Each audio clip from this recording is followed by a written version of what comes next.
Hello friends, welcome back to Nizam వంటలండి. ఒక్కొక్కసారి మనం కర్రీ ప్రిపేర్ చేద్దామని చూసినప్పుడు కూరగాయలు అనేవి అయిపోతాయి. అప్పటికప్పుడు కూరగాయలు తెప్పించుకోవాలనుకున్న మినిమం మనకి టైం అనేది పట్టేస్తుంది. సో అలాంటప్పుడు ఈ కర్రీ ఏంటంటే మనకు కూరగాయలు లేకున్నా మనం ఈజీగా ఇంట్లో ఉండే వాటితోనే ఈ కర్రీని మనం ప్రిపేర్ చేసుకోవచ్చు. మరి ఈ కర్రీ కూడా తినడానికి రుచి చాలా బాగుంటుందండి. మరి ఏంటో దీని ప్రాసెస్ చూసేద్దాం. ముందుగా అయితే నేను కొంచెం మినపప్పు, శనగపప్పు, దీంతో పాటు జీలకర్ర అండ్ 1 టేబుల్ స్పూన్ నువ్వులు అండ్ 1 టేబుల్ స్పూన్ ధనియాలు, దీంతో పాటు కొంచెం ఎండు కొబ్బరి అండ్ ఇందులోనే దాల్చిన చెక్క, లవంగాలు అండ్ ఇందులో ఎండుమిరపకాయలు వచ్చేసి నేను 4 తీసుకున్నాను. అంటే స్పైసీనెస్ని బట్టి మనం యాడ్ చేసుకోవాల్సి ఉంటుంది. అండ్ ఇందులో ఆయిల్ వచ్చేసి 2 లేదా 3 టేబుల్ స్పూన్స్ తీసుకొని మనం కొంచెం లో ఫ్లేమ్ మీద పెట్టి దీన్ని దోరగా వేయించేసుకోవాలి.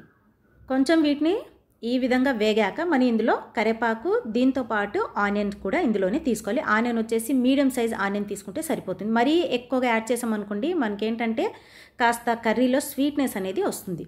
సో మీడియం సైజ్ ఆనియన్ అయితే కరెక్ట్గా సరిపోతుంది. దీన్ని కూడా కాస్త మనకి అంటే ఈ ఆనియన్ పచ్చివాసన అనేది ఉంటుంది కదా, ఈ పచ్చివాసన పోయేంత వరకు కొంచెం దూరగా వేయించేసుకోవాలి. సో ఈ విధంగా వేగాక కంప్లీట్గా దీన్ని చల్లారనివ్వాలి. సో కంప్లీట్గా చల్లారిన తర్వాతే మనం చిన్న మిక్సీ జార్లోకి నేను ఇక్కడ తీసేస్తున్నాను. మనం కర్రీ ప్రిపేర్ చేసేటప్పుడు కలుపుకోవడానికి మనకి గ్రేవీ అనేది ఉండాలి కదా. సో వీటన్నిటిని మనం ఇక్కడ యాడ్ చేసామనుకోండి గ్రేవీ ఉంటుంది కలుపుకోవడానికి. అండ్ ఇందులో అల్లం వెల్లుల్లి ఈ విధంగా యాడ్ చేసుకోవాలి, చిన్న చిన్న పీసెస్గా కట్ చేసి. దీంతో పాటు నేను కొంచెం ఇందులో జీడిపప్పు తీసుకున్నాను. మీరు వద్దనుకుంటే స్కిప్ చేసేయచ్చు, కానీ జీడిపప్పు ఉంటే కొంచెం టేస్ట్ అనేది డిఫరెంట్గా వస్తుంది. ఇందులో కొంచెం వాటర్ యాడ్ చేసేసి ఈ విధంగా మెత్తగా మనం గ్రైండ్ చేసేసుకోవాలి. గ్రైండ్ చేసిన తర్వాత ఇప్పుడు నేను ఒక ప్యాన్ తీసుకున్నాను. ప్యాన్లో ఆయిల్ సరిపడినంత యాడ్ చేసుకొని ఇందులో తాలింపు గింజలు వచ్చేసి 1 టేబుల్ స్పూన్ తీసుకోవాలి. కొంచెం ఇవి వేగాక ఇందులో మనం ఇక్కడ గ్రైండ్ చేసి పెట్టుకున్నాం కదా ఈ పేస్ట్ని ఇందులోకి యాడ్ చేసేసుకోవటమే.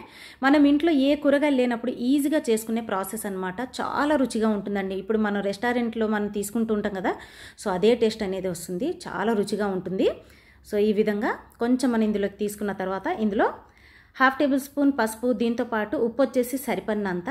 అండ్ ఇందులో చిల్లీ పౌడర్ వచ్చేసి కాస్త ఎక్కువగా నేను యాడ్ చేస్తున్నాను, స్పైసీగా ఉంటే చాలా బాగుంటుంది టేస్ట్. అండ్ ఇందులో వచ్చేసి బిర్యానీ ఆకు 2 యాడ్ చేసుకోవాలి. సో ఈ విధంగా తీసుకున్న తర్వాత మనం ధనియా పౌడర్ ఇవి ఏది కూడా ఇందులో యాడ్ చేయొద్దు. ఆల్రెడీ మనం మసాలాలో ఇవన్నీ యాడ్ చేసాం కదా, ధనియా, జీలకర్ర.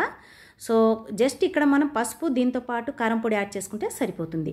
సో ఈ విధంగా మొత్తం కలిపిన తర్వాత మసాలా వాసన రాకుండా ఇది కాస్త మనకు ఉడకాలి కాబట్టి కొంచెం వాటర్ని ఇందులోకి యాడ్ చేసేసి మీడియం ఫ్లేమ్ మీద పెట్టి వదిలేయాలి.